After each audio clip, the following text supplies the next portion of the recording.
తెలుగు క్రైస్తవ భక్తుల నుంచి 4వ కీర్తన పాడుకున్నాం. దేవ సంస్తుతి చేయవే మనసా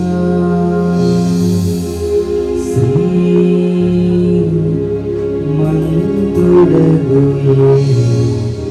పూర్వ సంస్తుతి చేయవే మనసా.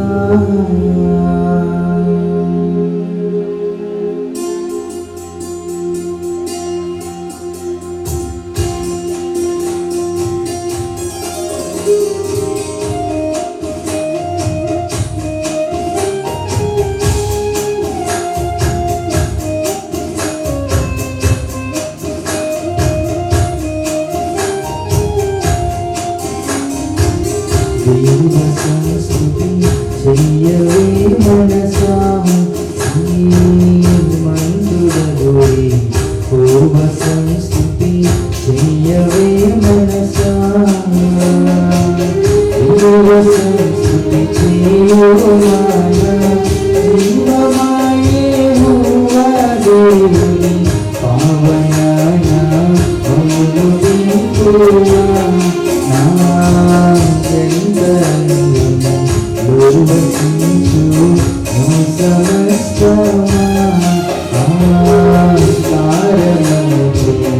దేవ సంస్తుతి చెయ్యవే మనసా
విచారము కూరదు నీకు మహిమతలంపులే కావలేను విచారము కూరదు నీకు మహిమతలంపులే కావలేను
విచారము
స్తుతి ప్రార్థన.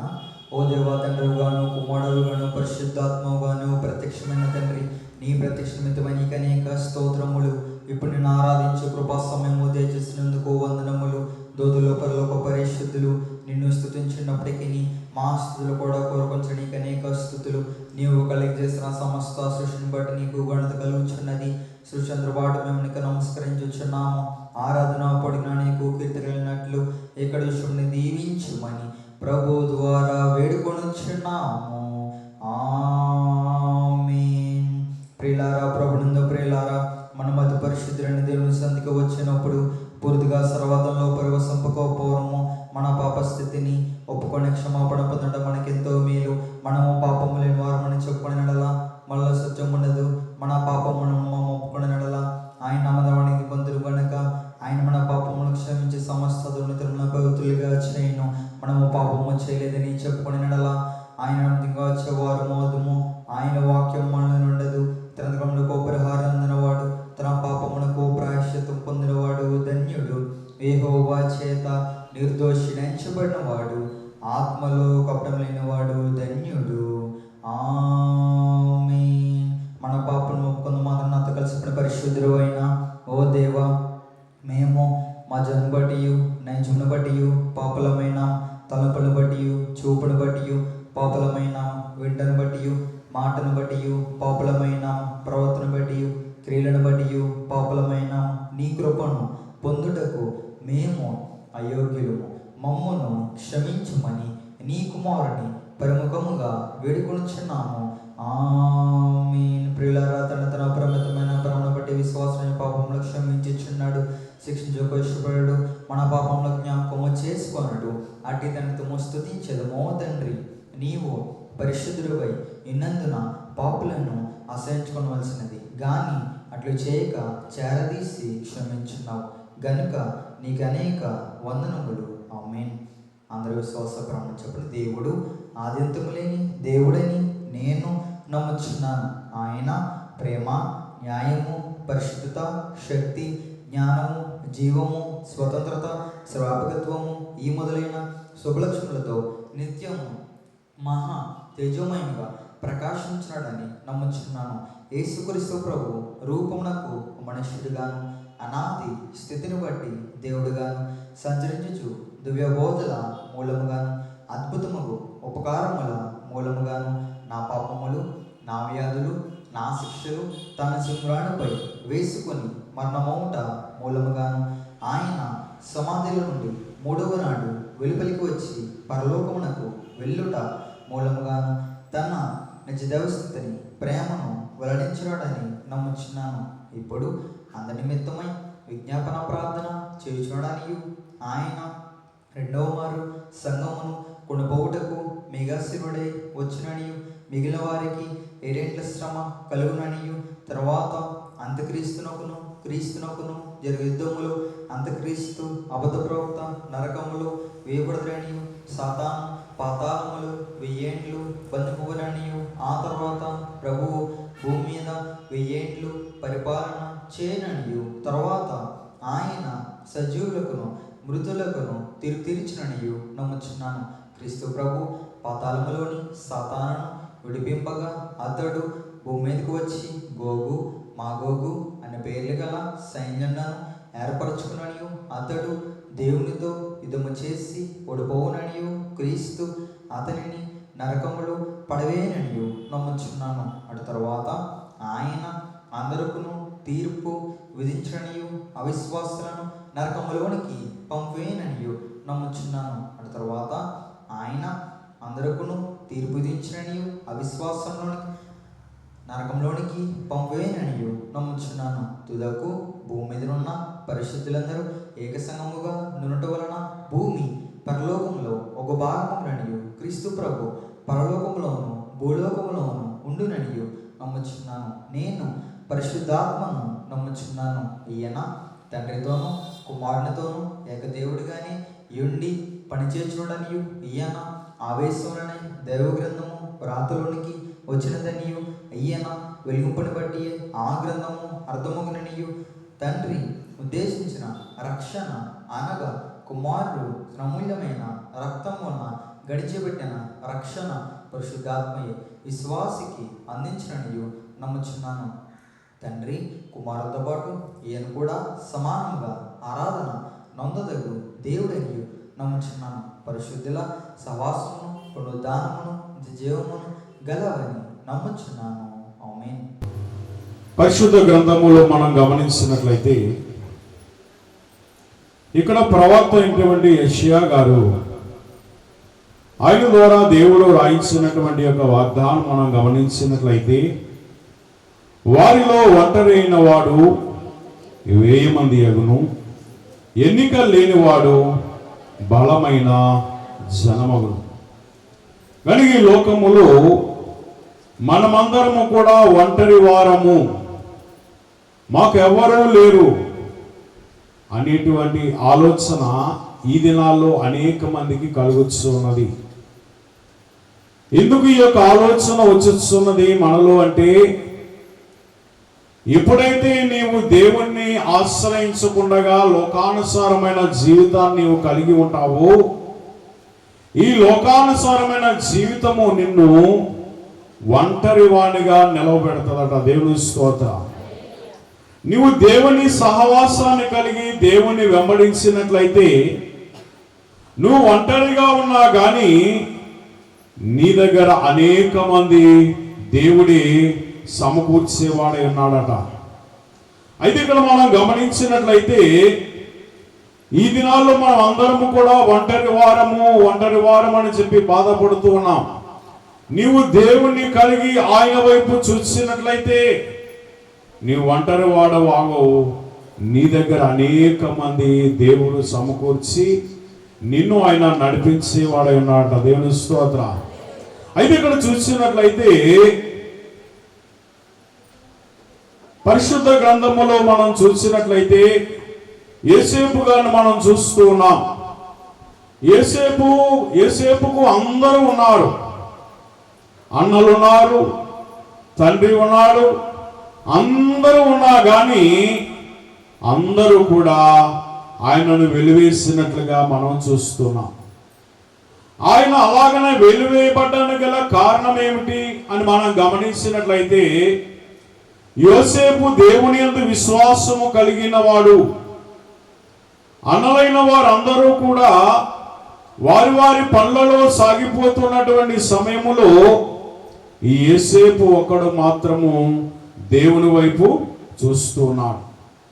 దేవుని వైపు చూస్తున్న సమయములో దేవుడు యోసేపునకు ఒక కలను కలగజేశారు.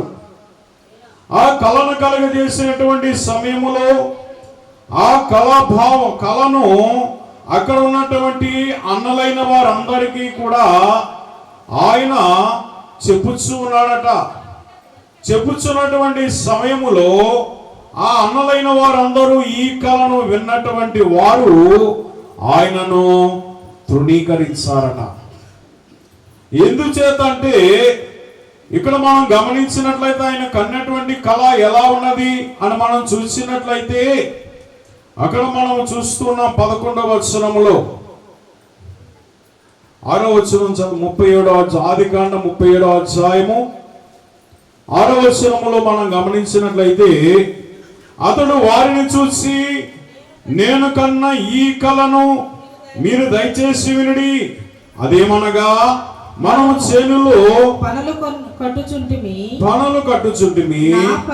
నా పన లేచి నిలుచుండగా మీ పనులు నా పనను చుట్టుకొని నా పనకు సాష్టాంగపడనని చెప్పెను. దేవుని స్తోత్రం. అంటే ఈ పనులన్నీ కూడా ఎవరికి సాష్టాంగ నమస్కారం చేస్తున్నాయట? యోసేపునకు నమస్కారం చేస్తున్నాయని చెప్పి అక్కడ ఆయన కన్నటువంటి కలను ఆ అన్నలైన వారికి వినిపించాడు.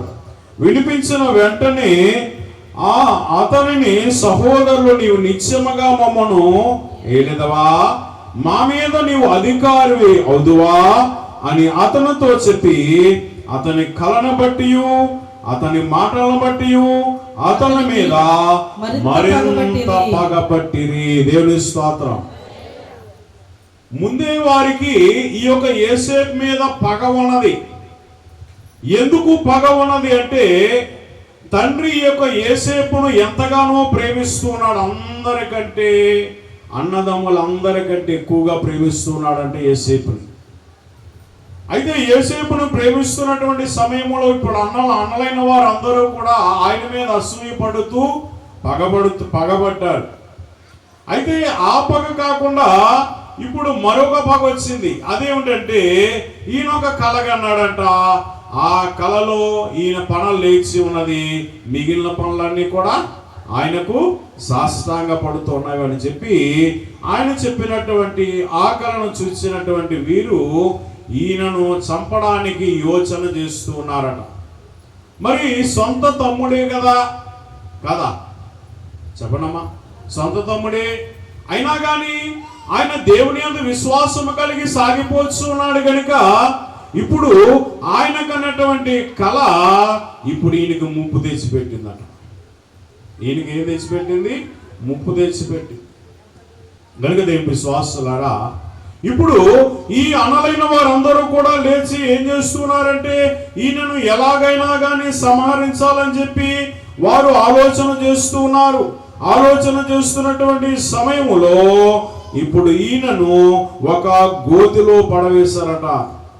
ఈయనను గోతిలో పడవేసి ఆయనను చంపాలనుకున్నారు. కానీ అక్కడ ఉన్నటువంటి అన్నంలో ఒకడైనటువంటి రూబేన్ ఏమంటున్నాడంటే, తమ్ముడిని చంపుకుంటే ఏమొస్తుందో మనకి, కనుక ఈ నమ్మివేయండి, మీకు అంతకీ కక్ష తీరకపోతే ఈ నమ్మివేయండి అని చెప్పి రూబేను ఆయనకి సలహా ఇచ్చాడంట. సలహా ఇచ్చినప్పుడు వెంటనే ఆయన సలహాను వారు అందరూ కూడా అంగీకరించి ఈయన్ని అమ్మివేశారట. 28వ వచనం చదవండి ఒకసారి.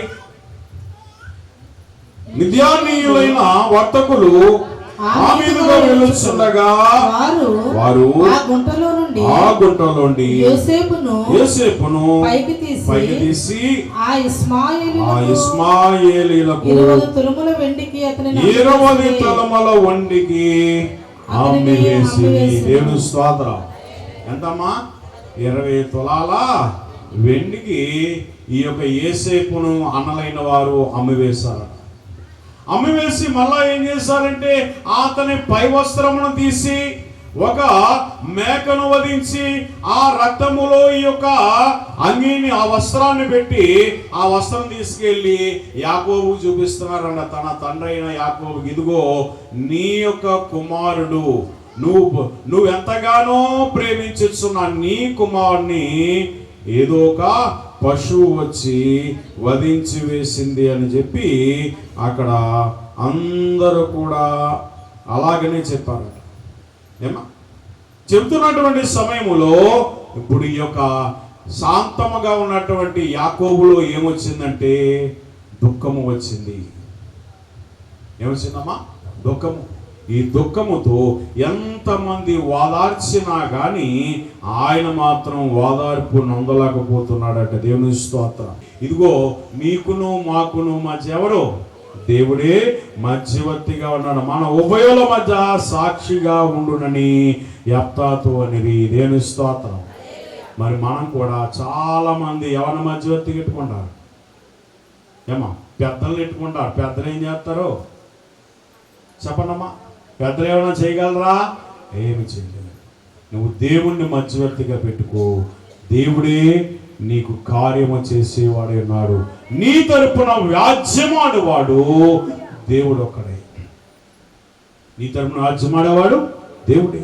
కనుక మనమందరం కూడా ఆయన వైపు చూసినట్లయితే ఇప్పుడు ఎన్నిక లేనివాడిగా ఉన్నటువంటి, త్రోసివేయబడినటువంటి, అతని యొక్క తండ్రి ఇంటి వద్ద నుండి తోలివేయబడినటువంటి యొక్క యెఫ్తా ఇప్పుడు ఈ యొక్క ఇశ్రాయేలైన వారందరికీ కూడా ఎలా ఉన్నాడు? ఇప్పుడు మా అందరి మీద నీవు అధికారివై ఉంది అంటున్నాడు. దేవుని స్తోత్రం. చూసారా? తోలివేయబడినటువంటి వాడు మళ్ళీ ఎక్కడికి వచ్చాడు? ఏమా వెళ్ళేటప్పుడు ఎలా వెళ్ళాడు? ఒంటరిగా వెళ్ళాడు. వచ్చేసరికి దేవుడు అధికారముతో ఇచ్చాడట. దేవుని స్తోత్రం. మరి నీవు కూడా అటు ఆశీర్వాదం పొందాలంటే మరి మనము కూడా దేవుని ఎడల విశ్వాసము కలిగి ఆయన మార్గములో నువ్వు వెంబడించినట్లయితే తప్పనిసరిగా నీవు ఆశీర్వాదపడతావట. ఏమో గనుక నీ కోరిక నెరవేర్చాలంటే దేవుడే నెరవేర్చేవాడై ఉన్నాడు. గనుక తల్లిదండ్రులైన వారు కొన్ని కోరికలు తీర్చగలరు, కానీ దేవుడైతే అన్నీ తీర్చగలిగే దేవుడు అట. దేవుని స్తోత్రం. అన్నీ తీర్చగలిగేవాడు దేవుడు అక్కడి. అలానే మనం గమనించినట్లయితే చివరిగా మూడవదిగా చూసినట్లయితే యేసుక్రీస్తు ప్రభువారు మనకి మధ్యవర్తిగా ఉన్నారట. మనను నడిపించేవాడైనే తన యేసు ప్రభువాన్ని తన ఇంటి వారందరూ కూడా తృణీకరించారు. ఇగో నువ్వు మా యొద్ద నుండి వెళ్ళిపో, నువ్వు మా యొద్ద ఉంటే మమ్మల్ని కూడా తోలివేస్తారు కనుక నువ్వు మా యొద్ద నుండి వెళ్ళిపో అని చెప్పి తన యొక్క తోబుట్టువులందరూ కూడా యేసయ్యను తోలివేస్తున్న సమయంలో ఆయన అక్కడ నుండి వెళ్ళిపోయాడంటే అంత ఘోరమైన స్థితిలో చూడాలి.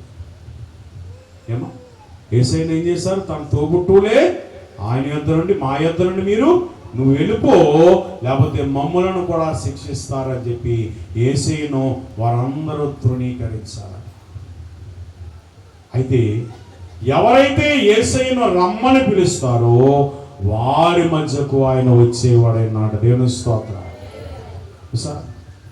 కనుక ఎవరైతే అయ్యా నీవు నాతో ఉన్నాయా, నీవు నా హృదయములో ఉన్నాయా అని చెప్పి ఎవరైతే యేసయ్యను ఆహ్వానిస్తారో వారి మధ్యకు దేవుడు వచ్చేవాడైనా. నా హృదయంబులోనికి నా ప్రభువ రామయ్యా, నా హృదయంబులోనికి నా ప్రభువ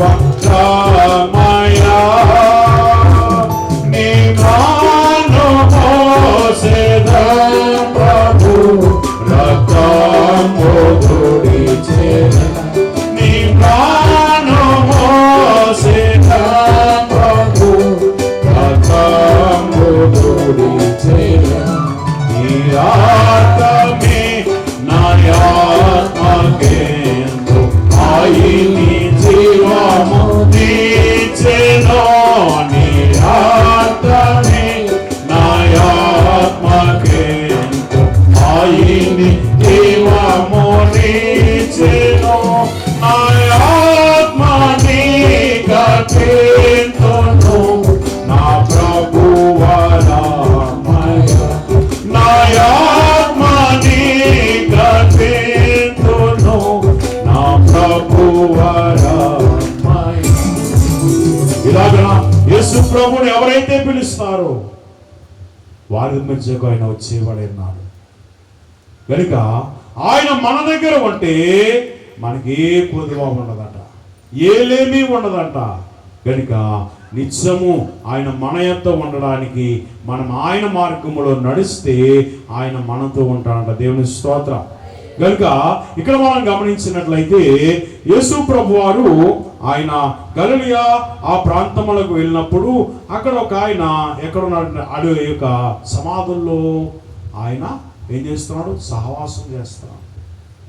దెయ్యాలతో సహవాసం, సమాధుల్లో ఉంటూ ఉన్నాడు. తను తానే గాయపరుచుకుంటున్నాడు. ఎవడు కూడా ఆయన సాధపరచలేకపోతున్నాడు. అటువంటి సమయంలో యేసయ్య ప్రాంతానికి వెళ్ళినప్పుడు ఆయన వెంటనే వీటిని విడిచిపోమని చెప్పి యేసయ్య చెప్పినప్పుడు వెంటనే అవన్నీ కూడా ఆ దెయ్యములన్నీ కూడా యేసయ్య మాట విని ఆయనను విడిచి వెళ్ళిపోయినాడు. దేవుని స్తోత్రం. అప్పుడు అక్కడ ఉన్నటువంటి వారందరూ కూడా యేసు యొక్క గెరాసీనుల దేశస్థుడు ఇలాగా ఉండడము చూసి వారందరూ కూడా భయపడ్డారట. భయపడి అక్కడ ఏమంటున్నారంటే చూడండి, లూకా సువార్త 8:37 ఒకసారి చదవండి. గెరాసీనుల ప్రాంతములో నుండి జనులందరూ బహు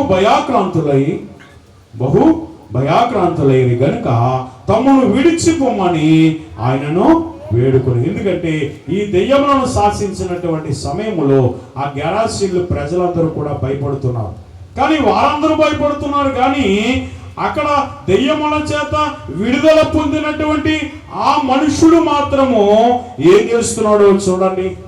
38వ వచనంలో ఆయన ధోని ఎక్కి తిరిగి వెళుచుండగా దెయ్యములు వదిలిపోయిన మనుషుడు ఆయనతో కూడా తను ఉండనిమని ఆయనను వేడుకున్నాడు. అయితే ఆయన నీవు నీ ఇంటికి తిరిగి వెళ్ళి దేవుడు నీకు ఎట్టి కార్యములు చేసెనో తెలియచేయమని వారితో చెప్పి వాడిని పంపివేసాను. దేవుని స్తోత్రం.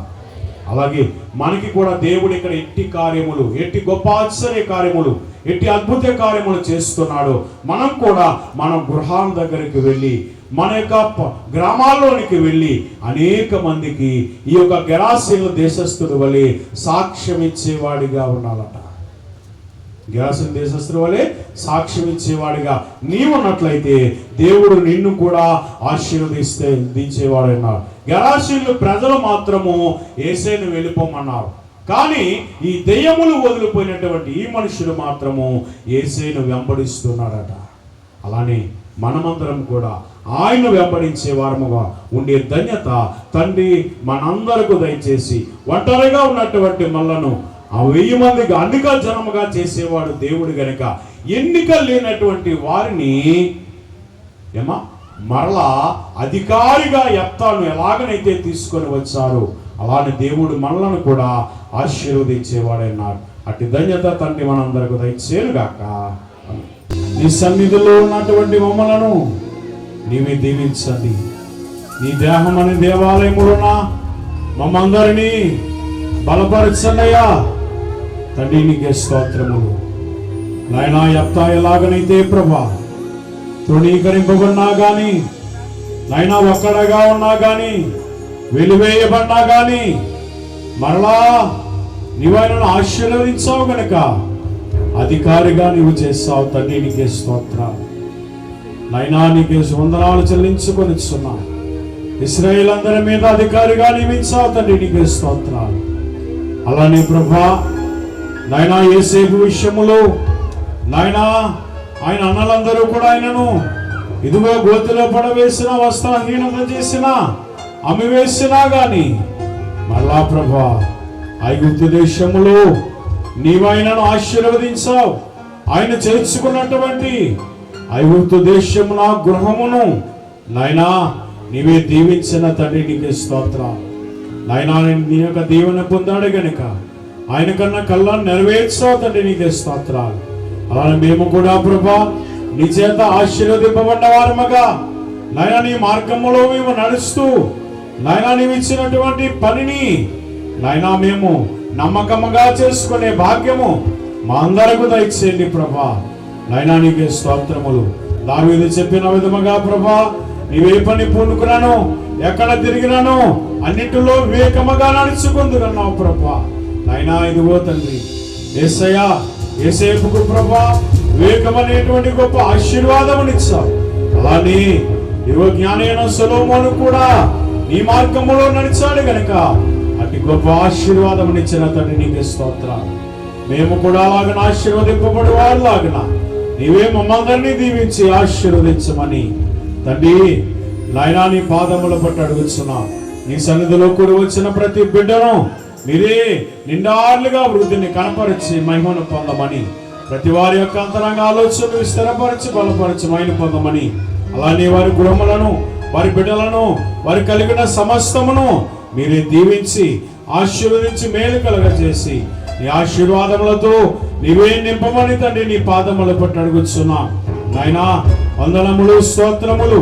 నాయనా యేసేపుకి ఎలాగనైతే తోడైనావో యేసయ్యా, మా అందరకు కూడా నీవే తోడైండి మమ్మల్ని నడిపించమని యేసు నామమున వేడుకొనుచున్నాము తండ్రి, ఆమేన్. పరలోకమందున్న మా తండ్రి, నీ నామం పరిశుద్ధపరచబడుగాక, నీ రాజ్యం వచ్చునుగాక, నీ చిత్త పరలోకమందున వేడుచున్నట్లు భూమి మీద నెరవేరునుగాక. మనదన ఆహారం వాకు దయచేయము, మెల ప్రార్థన క్షమించిన ప్రకారం క్షమించండి. మమ్మల్ని శోధలోని దేకాకి నుండి తప్పించుము. రాజ్యము, శక్తి, మహిమ నిరంతరము నీవే నావు తండ్రి, ఆమేన్. భవేశ్వరత్వమునకు జయం, అపవాది క్రియలకులై. భవేశ్వరత్వమునకు జయం, అపవాది క్రియలకులై. భవేశ్వరత్వమునకు సంపూర్ణ విజయం, అపవాది క్రియలకు అనంతకాల నాశనం. హల్లెలూయా, హల్లెలూయా, హల్లెలూయా. స్తోత్రము, స్తోత్రము, స్తోత్రము. ఆమేన్, ఆమేన్, ఆమేన్. మన ప్రభువైన యేసుక్రీస్తు కృపయు, ధన్యైన దేవుని ప్రేమయు, పరిశుద్ధాత్మక సహవాసమును, నీతిమంతుల నోటి ఆశీర్వాదము, చేసిన సర్వాంశములకు జరగబో కార్యములకు కూడి వచ్చిన పడిన వారందరికీ ఆయన కృపతోడు నడిపించును గాక. ఆమేన్.